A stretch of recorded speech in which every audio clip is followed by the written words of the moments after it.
What's up, YouTube? So I just got finished doing the Anomaly and I finally finished out the testing for Trinity Venom Gyre, Poison Venom Gyre, and Attribute Stacking Venom Gyre. And as it turns out, I think in the end that Strength Stacking does win out purely because of a League Start scenario. But it's not really a League startable build, but it is definitely a second build you can go into relatively fast, probably on day 2 or 3 or 4, depending on how much you play, of course, and how good you are at currency generation. The only real necessary 100% item in the build is definitely the boots, and then you can wear a bunch of mediocre strength stacking gear, mainly like any high strength rings or gloves or anything like that, or belt. And then as you slowly progress, you'll get more attribute stacking stuff. But before I do that, I wanted to go into the different types of Venom Gyres I tested out, and I did play all of these builds to maps. I did finish a SSF Awakener run with Deadeye Venom Gyre, and I just wanted to give some thoughts about the skill. So before we start, I found this pretty cool thing while I was looking through Google Images for some images of Venom Gyre, and it's the Virgin Venom Gyre versus the Chad Cobra Lash. So Venom Gyre needs another skill to work, and that's Rolling Blades. It requires Pierce to clear Mob Pack. Well, ideally you want Fork or Chain, but this guy's mistaken. And return projectiles only do 25% of total damage. Meanwhile, Chad Cobra Lash has more base damage. I think it's 180% or something. And it can also chain up to 8 times with the enchantment. And it has damage boost on critical. Now, Venom Gyre can actually shotgun, so this guy is... So this picture is not telling the full story, and Divergent gives chain. Divergent Venom Gyre gives chain. I know a lot of people are asking, how exactly do you get chain when you don't have any chain besides using Deadeye? But basically, just wanted to share this image real fast because it was pretty cool. So before we start off on our journey of how do we actually League start Venom Gyre, we need to understand how Venom Gyre scales. So a lot of people don't really understand what exactly causes it to do so much damage. And Venom Gyre needs as many projectiles as possible for shotgunning. When you use the Whirling Blades, every single blade can shotgun because it is fired sequentially and not all at once. And we can get more projectiles by forking. So if you use fork on a boss, it will create one additional projectile, or if you hit a mob pack, it will create one additional projectile for each mob each projectile hits. And Sniper's Mark is really what's really OP on bosses. So with 100% effect, with Deadeye and some mark effect on the tree, it can actually cause 8 projectiles to split off. So every time you fire one projectile into the boss and it hits the boss, it will return 8 projectiles, and it'll also return the other projectiles which don't hit the boss. So if you have no other projectiles, you will have 2 with Deadeye, right? And then you have 8 more that come out back to you, so you get 10 total every time you attack once with Venom Gyre. And chain is actually needed for projectiles to chain off the Hydra Spear / Tornado. So when you do the Whirling Blades, sometimes you do not hit the boss with every single one of the projectiles. And a lot of the projectiles might hit the Hydra Spear or Tornado. Now with chain, this causes all of the projectiles to come back to the boss. But this actually kind of gets messed up because fork actually takes precedence before chain, and split actually takes precedence before fork. So theoretically, the projectiles could fork off and then chain back to the boss, depending on where the Hydra Spear and Tornado are located. And this archetype can be built as Poison, Trinity, or Attribute Stacking, so that's the crux of the video. We're trying to find out how we can League start Venom Gyre and which one of these archetypes is going to be the best.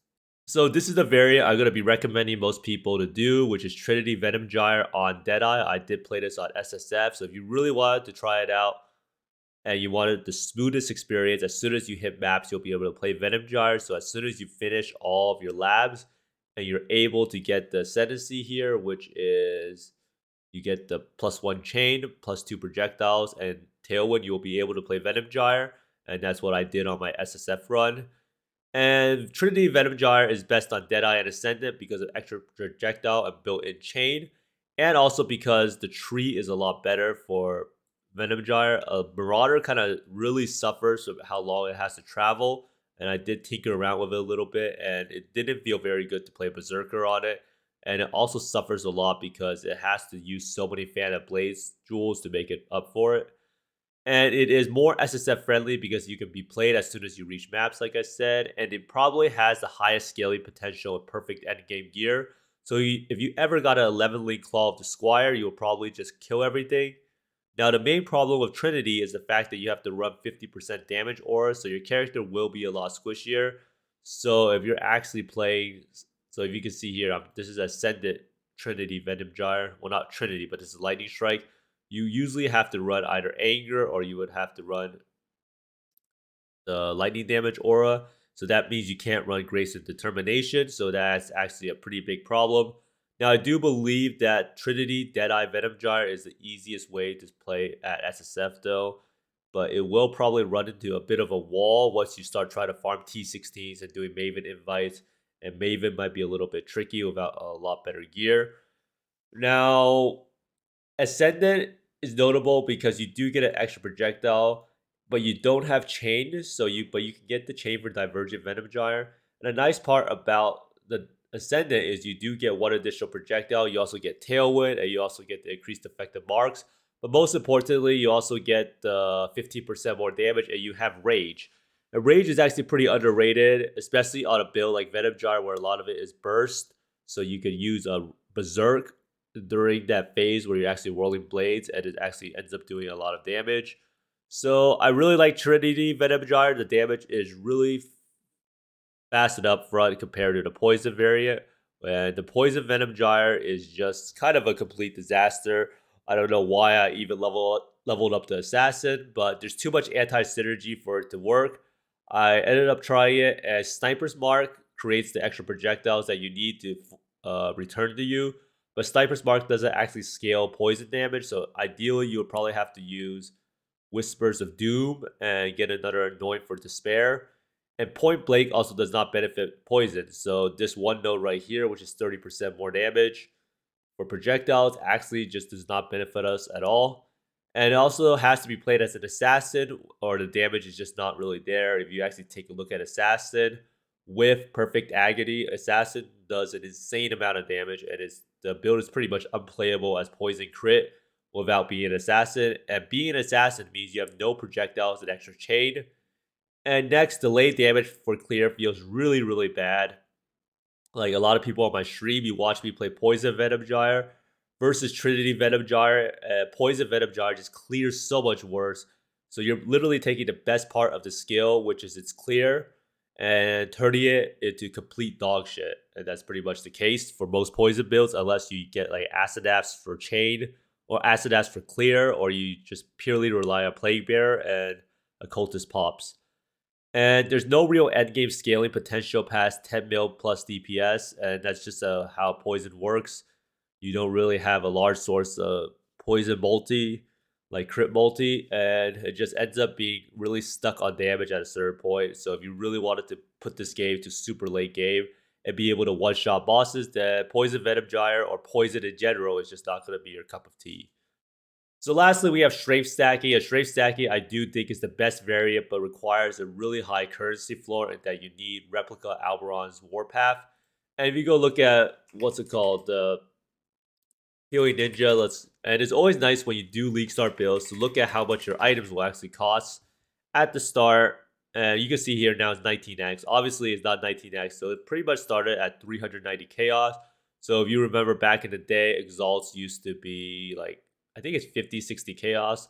So you can see it's not exactly the most expensive item in the world, but for a lot of beginners, it's probably not going to be obtainable that early on. So it's probably like 7x or so, 8x around there. So you have this item that you need to be using, and it costs like 7 to 8 exalts. And another thing is we don't really know how widely available the chess piece will be, which is Iron Fortress, because it's no longer usable at a prophecy. So there's a lot of things going for it that you kind of need to buy. So you need the helm, the Crown of Eyes helm, or the Battle Mage's Cry helm. And you also need the chest piece, and you also need the boots. So all those together is probably going to be around 10 to 12x at the bare minimum, right? And after testing out Strength Stacking a lot, it is the best on a Scion because you get free Rage and Tailwind, like I mentioned before. Free Rage and Tailwind. So you could theoretically also be playing Trinity on the Scion or Strength Stacking on the Scion. Scion is just a very versatile class, right? Because it's actually in the middle of everywhere and it can start anywhere.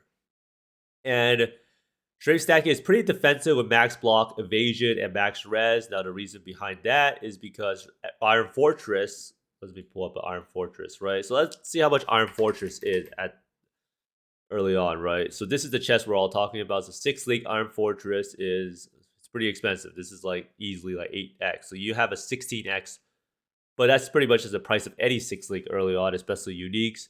So you can see here you have chance to block attack damage for 50 strength. So yeah, you have a lot of block, you have a lot of evasion if you run Grace, and you have a lot of max res if you path around the tree over here to get the max res and Soul of Steel. So it's overall a very strong defensive setup, and it also has insane endgame potential that rivals Trinity, and it's also a huge currency sink. And you can see this if we go look at the Venom Gyre Ascendant that I was doing. You can see here that this is already such high damage. This is actually higher than any Trinity damage I could possibly find. And this is pretty much with endgame gear, but there's some items that can definitely get better. You also have the ability to use Emperor's, like, there's this Emperor's Might Jewel, or it's a lab jewel that costs a fortune. I think it's like 220x right now, but it's absolutely crazy. It gives you percent life, percent damage, percent attributes. And lastly, I don't think the helmet with Battle Mage's Cry is balanced. So this helmet is actually completely insane. This helmet gives you max crit chance. It gives you max accuracy. And it also gives you nearby enemies at negative 12 chaos res. And the way Battle Mage's Cry buff effect scales it so that you pretty much get Crown of Eyes, except it gets scaled up to 250% if you just have Battle Mage's Cry buff effect on your helm, and you have some Warcry effect on your tree, and that doesn't even include all of the Warcry buff effect you could get on a Lethal Pride. So absolutely crazy endgame scaling potential, and that is what you want to be looking for in an endgame build, in that you want to have a lot of damage, right? You want to have a lot of scaling. You want to get this number to be able to be reaching like 100 mil DPS or something like that, because that's the fun in the game, which is finding ways to perfect your character, at least for some people. But now let's get into what will I actually be playing for League Start if nothing changes. So right now this is Dan's Awakener kill. So let me go towards the end. You can see here he's playing Helix, right? So I got thinking to myself, why can't I play Helix on Ascendant? And I was thinking to myself, like, what can I actually League Start as Ascendant? Since strength stacking is what I want to play, and Ascendant doesn't really have any good League Starters. But I started looking in the past of Healing Ninja, and I remember Dan was actually playing a strength stacking Pillar of the Cage God build. So I was like, man, this is actually perfect, right? You have a strong League Starter capable of doing all endgame content, really tanky, so you don't really need to worry about like dying or the new endgame bosses. And you'll be able to actually use gear that you'll be using on your strength stacker later on. And it's just a perfect scenario, and I do think that this is going to be the play if you're trying to play Venom Gyre and want to play the best possible build. And I do think Ascendant strength stacking Venom Gyre is the best. Now, so this is why the potential League starters, what will I be playing? I'll be playing Ascendant strength stacking. Now, you can play Spectral Helix and Pale with Pillar of Cage God strength stacking, which is what you see here. So what he has is pretty much just a Pillar of the Cage God. He has a percent strength chest piece. And then he has the usual strength stacking stuff. Nothing's really too crazy. This amulet's pretty crazy. It's a Awakened Orb though, percent attributes, percent strength. And then here he has some more strength, life, Poacher's Mark. So this build pretty much works because he's low life. He uses Bloodthirst for the flat fizz that gets scaled off Pillar of the Cage God. And Poacher's Mark also gives him more flat fizz. So it just ends up being like Doomfletch's Prism, but with Pillar of the Cage God. And yeah, the super solid build. Now, if you're not so into Spectral Helix, you could actually play Lightning Strike / Frostblade's Ascendant.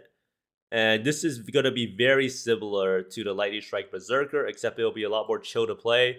So it's actually better for beginners. Now, both of these builds, like I said, will be revolving around using Berserker and Raider. Raider is such a good portion of Scion. Like, you get some free spell suppression, you get 10% move speed, you get Onslaught while on full Frenzy charges, and you get phasing. And Frenzy charges is nothing to scoff at, right? You take off Frenzy charges, it's pretty big. You take off Onslaught, and it's actually a massive damage increase, right? That's just for the Raider portion of this Ascendancy. And you also get phasing, which is actually how a lot of people die, and it's also a lot easier to spell suppress cap. And Berserker is a huge amount of damage. You can't even use Berserk without the rage, and it just ends up being a very, very strong style of play. Now, this will be a Secrets of Suffering build, and this is a Lightning Strike from my Berserker. I kind of cleaned up the tree a little bit, made it a little bit more efficient. And in reality, you don't even need to come down here to get Call to Arms. You could theoretically, I mean, you still want, maybe you don't even need Call to Arms, but you still need to come down here for Fortify. You get some max res. So it's a really, really versatile tree. And the reason we can make the tree better compared to the Berserker is because you can start anywhere. And here you just cut down all of the travel path that you go in between.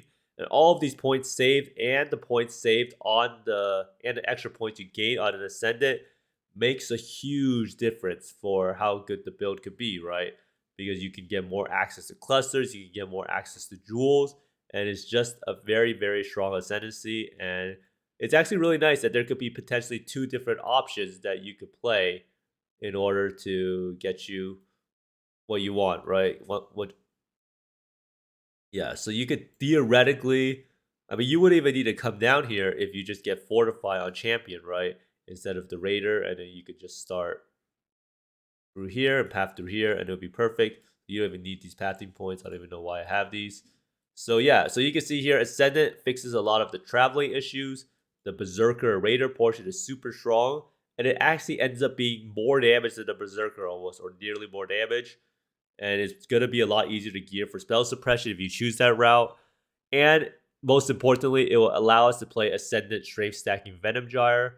And I will be putting out a POB for these builds once the patch notes hit, but I just wanted to give some quick little insight about how Venom Gyre is, how you can league start it, and what I will personally be doing, and my review on Trinity, Poison, and Strength Stacking. So Strength Stacking all the way, easiest way to build damage. Trinity will probably outscale it with perfect gear on either Ascendant or Deadeye. Berserker is kind of a bait because of the amount of travel nodes, and yeah, that's just the TLDR of this thing.